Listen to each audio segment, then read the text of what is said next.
ಹಿಂದೂಸ್ತಾನವು ಎಂದು ಮರೆಯದ ಭಾರತ ರತ್ನವು ಜನ್ಮಿಸಲಿ. ಹಿಂದೂಸ್ತಾನವು ಎಂದು ಮರೆಯದ ಭಾರತ ರತ್ನವು ಜನ್ಮಿಸಲಿ.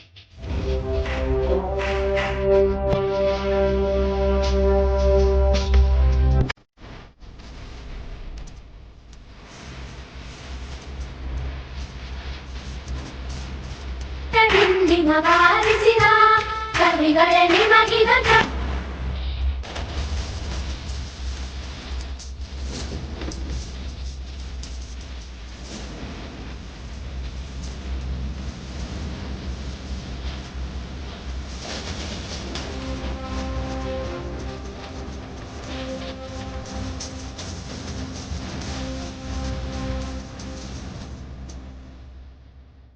ಡಾಕ್ಟರ್ ಅಬ್ದುಲ್ ಕಲಾಂ ಬಗ್ಗೆ ಮಾಹಿತಿ. ಅಬ್ದುಲ್ ಕಲಾಂ ಅವರು ಭಾರತದ ಬಾಹ್ಯಾಕಾಶ ವಿಜ್ಞಾನಿಯಾಗಿರ್ತಾರೆ. ಇವರು ಕನ್ನಡ ನಾಡಿನ ಪ್ರಮುಖ ರಾಜರಲ್ಲಿ ಶಿವಪ್ಪ ನಾಯಕರು ಸಹ ಒಬ್ಬರಾಗಿದ್ದಾರೆ. ಇವರು ಕೆಳದಿ ಸಂಸ್ಥಾನಕ್ಕೆ ಸೇರಿದವರು. ಸಾಲುಮರದ ತಿಮ್ಮಕ್ಕನವರು ತುಮಕೂರು ಜಿಲ್ಲೆಯ ಗುಬ್ಬಿ ತಾಲೂಕಿನ ಒಂದು ಚಿಕ್ಕ ಹಳ್ಳಿ ಕಕ್ಕೇನಹಳ್ಳಿಯಲ್ಲಿ ಜನಿಸ್ತಾರೆ. ಕ್ರಾಂತಿವೀರ ಸಂಗೊಳ್ಳಿ ರಾಯಣ್ಣವರು ಕನ್ನಡ ನಾಡು ಕಂಡ ಅಪ್ರತಿಮ ವೀರ, ಧೈರ್ಯಶಾಲಿನೂ ಆಗಿರ್ತಾರೆ. ಬೆಳಕು ಎಂದು ಹೆಸರುವಾಸಿಯಾಗಿದ್ದಾರೆ. ಮತ್ತೆ ಇವರು ಕ್ರಿಸ್ತಪೂರ್ವ 563 ಒಡಿಶಾದಲ್ಲಿ ತಂದೆ ಜಾನಕಿನಾಥ್ ಬೋಸ್, ತಾಯಿ ಪ್ರಭಾವತಿಯ ಪುತ್ರನಾಗಿ ಜನಿಸಿದ್ದಾರೆ.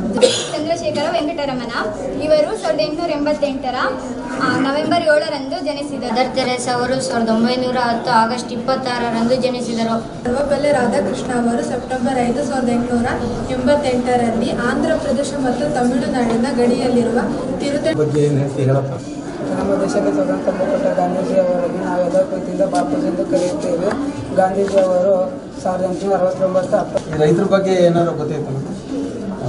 ರೈತ ದೇಶದ ಬೆನ್ನೆಲುಬು. ಮತ್ತೆ ರೈತ ಇಲ್ಲದೆ ಯಾರು ಬದುಕಕ್ಕಾಗಲ್ಲ. ರೈತರು ತುಂಬಾ ಕಷ್ಟಪಟ್ಟು ದುಡಿತಾರೆ. ಸೈನಿಕರು ನಮ್ಮ ದೇಶವನ್ನ ಕಾಯ್ತಿದ್ದಾರೆ. ಅಂದ್ರೆ ಇವರು ಜೈ ಜವಾನ್ ಜೈ ಕಿಸಾನ್ ಅಂತ ಹೇಳ್ತಾರೆ. ಇದು ಮೇನ್ ಉಸ್ತುವಾರಿ ನಮ್ಮ ಅಶೋಕ್ ವಾಲೇಕರ್ ಅವರು ಇದಕ್ಕೆ ಉಸ್ತುವಾರಿ ತಗೊಂಡು ಭಾಳ ಜವಾಬ್ದಾರಿಯಿಂದ ನಮ್ಮ ಪ್ರತಿಮೆಯನ್ನು ಭಾಳ ಸುಂದರವಾಗಿ ಇದ್ದಾರೆ. ಇದು ಎಲ್ಲ ಅವರ ತನ್ನುಮನದಿಂದ ಆಗಿರತಕ್ಕಂಥದ್ದು. ನಾವು ಆಡಳಿತ ಮಂಡಳಿಯವ್ರು ಏನಪ್ಪ ನೀವು ಮಾಡಿರೋದು ಎಷ್ಟು ಬರ್ತು ಖರ್ಚು ಕೊಡ್ತೀವಿ ಅಂತ ಹೇಳಿಬಿಟ್ರೆ ಇದನ್ನೆಲ್ಲ ಜೋಡಿಸ್ಕೊಂಡು ಮಾಡಿರೋ ಕೆಲಸ ಒಟ್ಟು ಪೂರ್ತಿ ಅವ್ರದ್ದೇ. ಮೊದಲನೇದಾಗಿ ಅಶೋಕ್ ಅವರು ತುಂಬ ಉತ್ತಮವಾದಂಥ ಒಬ್ಬ ಡೆಡಿಕೇಟೆಡ್ ಟೀಚರ್. ತುಂಬ ಖುಷಿಯಾಗುವ ವಿಚಾರ ಅಂದರೆ ನಾನು ಸುಮಾರು ಸರಿ ಅಶೋಕ್ ಸರ್ ಮತ್ತೆ ಇದು ಬಂದಾಗೆಲ್ಲ ಹೇಳ್ತೀನಿ, ಅಪರೂಪದ ಶಾಲೆ. ಆ ಶಾಲೆ ಹೇಗಿರಬೇಕು ಅನ್ನೋಕ್ಕೆ ಮಾದರಿ. ಶಾಲೆ ಪರಿಸರವನ್ನೇ ಪೂರ್ಣವಾಗಿ ಬದಲಾವಣೆ ಮಾಡಿ ಶೈಕ್ಷಣಿಕವಾಗಿ ಏನೇನು ಬೇಕು ಅಂತಕ್ಕಂಥ ಚಟುವಟಿಕೆಗಳಿಗೆ ಸಂಬಂಧಪಟ್ಟಂತೆ ಚಿತ್ರಕಲೆಗಳನ್ನು ರಾಷ್ಟ್ರ ವ್ಯಕ್ತಿಗಳು ಮತ್ತು ಅದಕ್ಕೆ ಸಂಬಂಧಪಟ್ಟಿದ್ದ ಸ್ವತಂತ್ರ ಹೋರಾಟಗಾರರಾಗಲಿ ಅಂಥವರ ಚಿತ್ರಗಳನ್ನು ಬರೆದು ಮಕ್ಕಳಿಗೆ ಅವ್ರ ಬಗ್ಗೆ ಹೆಚ್ಚಿನ ತಿಳುವಳಿಕೆಯನ್ನು ಕೊಡೋದಕ್ಕೆ ಬಹಳಷ್ಟು ಪ್ರಯತ್ನ ಪಟ್ಟಿದ್ದಾರೆ. ಈ ಶಾಲೆ ಇಷ್ಟು ಸುಂದರವಾಗಿ ಕಾಣಲಿಕ್ಕೂ ಅವರ ಒಂದು ಪ್ರಯತ್ನ ಬಹಳಷ್ಟು ಇದೆ ಅಂತ ಹೇಳ್ತಾ ಅವರಿಗೆ ಧನ್ಯವಾದಗಳನ್ನು ಹೇಳ್ತಾ ಇದ್ದೀನಿ. ನಾನು ಶೇಖರಯ್ಯ ಅಂತೇಳಿ ನಾನು ಈ ಸ್ಕೂಲಲ್ಲಿ ವಿಜ್ಞಾನ ಸಹಶಿಕ್ಷಣ ಕೆಲಸ ಮಾಡ್ತಿದ್ದೆ. ಇಲ್ಲಿ ಡ್ರಾಯಿಂಗ್ ಟೀಚರ್ದು ಕಲೆ ಇಲ್ಲಿ ಮಾತ್ರ ಕಾಣ್ತಾ ಇದೆ, ಕಾಣದೇ ಇರೋ ಅವ್ರದ್ದು ಕಲೆ ಭಾಳ ಇದೆ. ಏನಪ್ಪ ಅಂದರೆ ನಾವು ಇಲ್ಲಿ ತನಕ ನಾವು ವಿಜ್ಞಾನ ಕ್ಷೇತ್ರದಲ್ಲಿ ನಮ್ಮ ಶಾಲೆ ಮುಂದೆ ಬರಬೇಕು ಅಂದರೆ ಅವ್ರ ಕೊಡುಗೆ ಭಾಳ ಇದೆ. ನಾವು ಒಂದು ವಿಜ್ಞಾನ ಮಾಡಬೇಕು ಅಂದರೆ ಮೇಯ್ನ್ ರೋಲ್ ಅವ್ರದ್ದೇ. ನಾವು ನ್ಯಾಷನಲ್ ಲೆವೆಲ್ ತನಕ ಹೋಗಿದ್ದೀವಿ. ನಮ್ಮ ಅಶೋಕ್ ಅಂತೂ ತುಂಬಾ ಒಳ್ಳೆ ಕಮಿಟೆಡ್ ಟೀಚರ್, ಅಂದರೆ ಬದ್ಧತೆಯನ್ನು ಹೊಂದಿರತಕ್ಕಂಥ ಟೀಚರು. ಒಂದು ಕೆಲಸ ಮುಟ್ಟಿದ್ರೆ ಅವ್ರು ಆಗ ತನಕ ಬಿಡಲ್ಲ. ಅದನ್ನು ನಾವು ಎಷ್ಟು ಹೇಳಿದ್ರೂ ಕಡಿಮೆ. ಯಾವ ಟೈಮ್ನಲ್ಲಿ ಏನು ಸಪೋರ್ಟ್ ಬೇಕಾದರೂ ಅವ್ರು ಮಾಡ್ತಾರೆ. ಅವರು ಗೊತ್ತಿಲ್ಲದೆ ಅಂದರೆ ಎಲೆಮರೆ ಕಾಯಂಗಿದ್ದು ಸಾಕಷ್ಟು ನಮಗೆ ಸಪೋರ್ಟನ್ನು ಮಾಡ್ತಾರೆ. ಮಕ್ಕಳನ್ನು ತಮ್ಮ ಪ್ರೀತಿಯಿಂದ ತಮ್ಮ ಮಕ್ಕಳಂತಲೇ ಅವ್ರನ್ನ ಹತ್ತಿರ ಕರ್ಕೊಂಡು ಅವರಿಗೆ ಚಿತ್ರಕಲಾ ಸ್ಪರ್ಧೆ, ಚಿತ್ರಕಲೆ ಪರೀಕ್ಷೆಗಳು ಈ ಥರ ಎಲ್ಲ ಮಾಡಿಬಿಟ್ಟು ಮಕ್ಕಳಿಗೆ ಮುಂದಿನ ಜೀವನಕ್ಕೆ ಏನು ರೂಪಿಸ್ಕೊಳ್ಬೋದು. ಬರೀ ಇವತ್ತಿನ ಕಾಲದಲ್ಲಿ ಯಾವುದೋ ಕೆಲವೇ ಕ್ಷೇತ್ರಗಳಿಗೆ ಸೀಮಿತವಾದಂಥ ಮಕ್ಕಳನ್ನು ಚಿತ್ರಕಲೆಯಿಂದಲೂ ಕೂಡ ತಮ್ಮ ಜೀವನವನ್ನು ರೂಪಿಸ್ಕೊಳ್ಬೋದು ಅಂತೇಳಿ ನಮ್ಮ ಡ್ರಾಯಿಂಗ್ ಸರ್ ಬರೆದಿರ್ತಕ್ಕಂಥ ಎಲ್ಲ ಚಿತ್ರಗಳು ಸುಮ್ಮನೆ ಸ್ಟಿಲ್ಲಾಗಿ ಬರೆದಿರ್ತಕ್ಕಂಥದ್ದೆಲ್ಲ ಅವರು ಮನಸ್ಪೂರ್ವಕವಾಗಿ ಬರೆದಿರ್ತಕ್ಕಂಥದ್ದು. ಇಲ್ಲಿರ್ತಕ್ಕಂಥ ಎಲ್ಲ ಚಿತ್ರಗಳನ್ನ ಬೇಕಾದ್ರೆ ನೋಡಿ ನೀವು ಪ್ರತಿಯೊಬ್ಬ ಚಿತ್ರವನ್ನು ಬರೆಸಿಕೊಂಡು ಭಾವಚಿತ್ರಗಳು ಏನಿದಾವೋ ಅಲ್ಲಿ ತನ್ನದೇ ಆಗಿರ್ತಕ್ಕಂಥ ಒಂದು ಎಕ್ಸ್ಪ್ರೆಷನ್ ಇದೆ. ಮುಖದಲ್ಲಿ ನೋಡಿರ್ಬೇಕಾದ್ರೆ ಆ ವ್ಯಕ್ತಿತ್ವ ಎಲ್ಲವನ್ನು ಕೂಡ ಆ ಮುಖದ ಎಕ್ಸ್ಪ್ರೆಷನಲ್ಲಿ ನಾವು ತೋರ್ಪಡಿಸಿದ್ದಾರೆ. ಅವರ ಆಸಕ್ತಿ ನೋಡಿದ್ದೀನಿ. ಮೊದಲನೇ ಅವರ ವ್ಯಕ್ತಿತ್ವವನ್ನು ಇಷ್ಟೇ ಸರಳವಾಗಿರ್ತಕ್ಕಂಥ ಜೀವಿ.